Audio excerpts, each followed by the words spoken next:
ভারতের প্রধানমন্ত্রী নরেন্দ্র মোদী আগে থেকেই বসে আছেন একজন অতিথির অপেক্ষায়। সঙ্গে সারিবদ্ধ হয়ে অপেক্ষা করছেন তার সফরসঙ্গীরাও। তারপর শ্রেণীকক্ষে শিক্ষক প্রবেশের পর যেমনি করে সব শিক্ষার্থী দাঁড়িয়ে যায়, তেমনি করে দাঁড়িয়ে গেলেন নরেন্দ্র মোদী সহ উপস্থিত সবাই।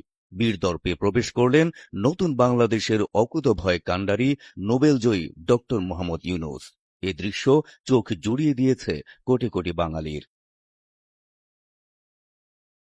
কূটনৈতিক বিশ্লেষকরা বলছেন, ডক্টর ইউনূসের জন্য নরেন্দ্র মোদীর অপেক্ষা, সামান্য দেরিতে ডক্টর মোহাম্মদ ইউনূসের প্রবেশ এবং সকলের দাঁড়িয়ে যাওয়া নিছক একটি স্বাভাবিক ঘটনা নয়, বরং এর রয়েছে সুদূর প্রসারী কূটনৈতিক গুরুত্ব। বহুল কাঙ্ক্ষিত ভারত বাংলাদেশ বৈঠকের পুরোটা সময় হাস্যোজ্জ্বল ও স্বাভাবিক দেখা গেছে বাংলাদেশের প্রধান উপদেষ্টা ডক্টর মোহাম্মদ ইউনূসকে। অন্যদিকে বৈঠকে অনেকটাই অবসাদগ্রস্ত ও চিন্তিত দেখা গেছে নরেন্দ্র মোদীকে। ফলে এই বৈঠকে প্রাথমিকভাবে মনস্তাত্ত্বিক বিজয় অর্জন করেছে বাংলাদেশ, এমনটাই মনে করছেন কূটনৈতিক বিশেষজ্ঞরা।